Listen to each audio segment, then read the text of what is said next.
মধুমতি জঙ্গলে ছিল অনেক পশু পাখির বসবাস। সেই জঙ্গলে বসবাস করত বল্টু শিয়াল এবং তার দুই বউ শেফা ও সোনালি। শেফা ছিল বড় বউ এবং সোনালি ছিল ছোট। তাদের দুজনের সম্পর্ক অনেক ভালো ছিল। বলছি সোনালি, আজ রান্নাটা তুই বরং সেরে নে, আমি একটু বিশ্রাম নিতে যাচ্ছি। এই অবস্থায় রান্নাঘরে এত বেশি থাকা একদম উচিত নয় রে। তার ওপর আমার খুব পেট ব্যথা করছে। আহা দিদি, এত চিন্তা কেন করছো বলো তো? আমি তো আছি নাকি? তুমি এক কাজ করো, ঘরে গিয়ে বিশ্রাম নাও, আর আমি বরং তোমার জন্য খাবার বানিয়ে ঘরে নিয়ে আসছি। এই সময় তো তোমার অনেক ভালো ভালো খাবার খেতে হবে, নয়তো তোমার ছানারা তাড়াতাড়ি পৃথিবীতে আসবে কি করে বলো? শোনো পাগলি মেয়ের কথা, সত্যি আমি অনেক কপাল করে এমন সতীন পেয়েছি রে। তুই আমার কত খেয়াল রাখিস। খেয়াল তো রাখতেই হবে, তোমার সন্তান মানে তো আমার সন্তান, তাই না বলো দিদি? এবার যাও তো, যাও ঘরে গিয়ে বিশ্রাম নাও। বল্টু এসে দেখলে আবার আমাকেই বকবে যদি সে তোমাকে এখানে দেখে। সোনালির কথা শুনে শেফা সেখান থেকে চলে যায় বিশ্রাম নিতে। এদিকে সোনালি রাগে গজগজ করতে থাকে আর রান্না করতে করতে বলে, আমার হয়েছে যত জ্বালা, এই সতীনীর সংসার করতে আমার একদম ভালো লাগে না। আপদটা বিদায় হলে বাঁচি বাবা।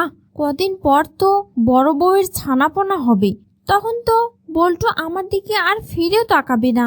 যাই হয়ে যাক না কেন, আমি কিছুতেই সতীনীর ছানাপোনা বাড়িতে রাখবো না। সোনালি এসব কথা বলে রাগে গজগজ করতে করতে শেফার ঘরে যায় খাবার নিয়ে। আসলে সোনালি শেফাকে একদম পছন্দ করত না। সে ওপরে ওপরে ভালোর মুখোশ পরে থাকলেও ভিতরে ভিতরে তার মনে ছিল অনেক হিংসা, কিন্তু সে এসব কথা কিছুতেই শেফাকে বুঝতে দিত না। দিদি দিদি, ওঠো, গরম গরম খাবারগুলো খেয়ে নাও তো। না ছোট, আমি কিছুই খাবো না, আমার খুব কষ্ট হচ্ছে রে। মনে হচ্ছে আজই আমি সন্তানের জন্ম দেব। প্রচন্ড পেট ব্যথা করছে আমার। ছোট, ডাক্তার ডাক, আমার শরীরটা যে খুব খারাপ লাগছে।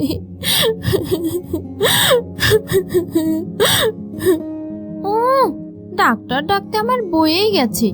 আমি কিছুতে চাই না দিদি তুমি বেঁচে থাকো। আমি চাই তুমি আজই ওপরে চলে যাও, কারণ তুমি বেঁচে থাকলে যে আমার সব স্বপ্ন মরে যাবে দিদি। সোনালি এসব কথা বলে শেফাকে তাচ্ছিল্য করতে থাকে।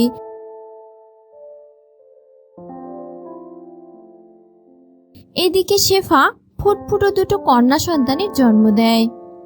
বোন সোনালি, আমি হয়তো আর বাঁচব না, আমার সময় যে শেষ হয়ে এসেছে। তুই দয়া করে আমার মেয়ে দুটোকে একটু দেখে রাখিস। তোর ভরসায় আমি আমার মেয়েদের রেখে গেলাম।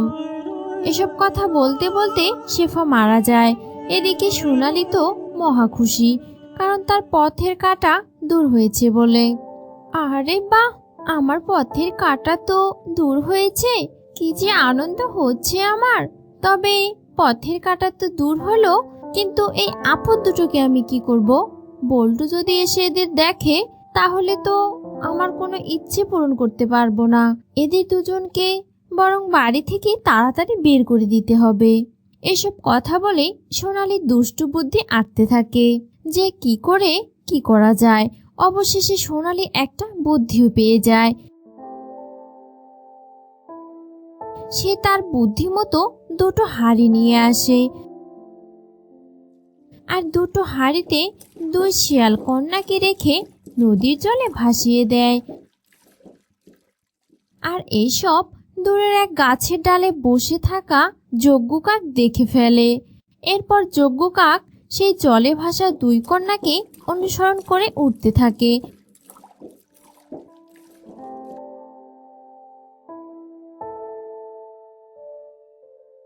উঠতে উঠতে হাঁড়িতে ভাসা দুই কন্যা নদীর তীরে এসে পৌঁছায়।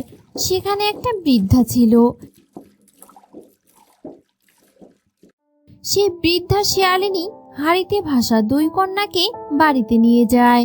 তার পিছু পিছু কাকও ছুটতে থাকে। হাড়িতে ভাসা দুই কন্যা, এসব এমন কাণ্ড তো আমি এর আগে কখনো শুনিনি। কার যে হৃদয় এতটা কঠিন যে এই ছোট ছোট দুই মেয়েকে এইভাবে নদীর জলে হাড়িতে করে ভাসিয়ে দিল। কে জানে বাপু, এই ছোট ছোট কন্যাদের কি এমন অপরাধ ছিল যার কারণে এদের এতটুকু বয়সে এত কষ্ট পেতে হচ্ছে। ওদের অপরাধ ছিল ওরা দুইজন সতীনের মেয়ে। তুমি তো জানোই বুড়িমা, একটা মেয়ে মানুষ এমনিতেই আরেকটা মেয়ে মানুষকে সহ্য করতে পারে না, তার শাস্তি পেতে হচ্ছে এই মেয়ে দুটোকে। তুই কি বলতে চাইছিস রে কাক? পরিষ্কার করে বল তো দেখি। এরপর যজ্ঞ বৃদ্ধাকে সব কথা খুলে বলে। সব শুনে বৃদ্ধার মনে অনেক মায়া হয়। আজ থেকে এই দায়িত্ব আমি নিলাম। তবে হ্যাঁ, তুই ওদের বাবাকে ওদের কাছে ফিরিয়ে আনার ব্যবস্থা কর, কারণ আমি তো বুড়ি হয়ে গেছি। আজ বাদে কাল মরেই যাব।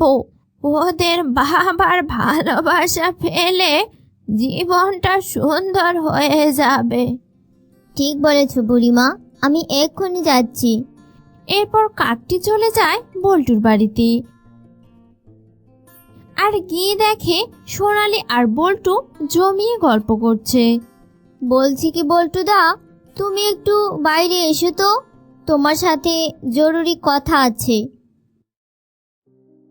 আর কত দূর যাবো বলতো যজ্ঞ? কি এমন বলবি তুই যে এত দূর নিয়ে এলি? শোনো তবে, শুনলে একদম চমকে যাবে তুমি। এরপর যজ্ঞ সব কথা বল্টুকে খুলে বলে। সব শুনে বল্টু ভীষণ রেগে যায় আর বাড়িতে গিয়ে সোনালীকে মারতে থাকে। হারামজাদি, তুই কি না বলেছিলি সেপা মৃত সন্তানের জন্ম দিয়েছে? এত বড় মিথ্যে তুই কেন বলেছিলি বল? আমার সন্তানদের কিনা আমারই থেকে দূরে রেখেছিস তুই। ওগো, আমি ভুল করে ফেলেছি, আমাকে ক্ষমা করে দাও। সোনালী কাঁদতে থাকে।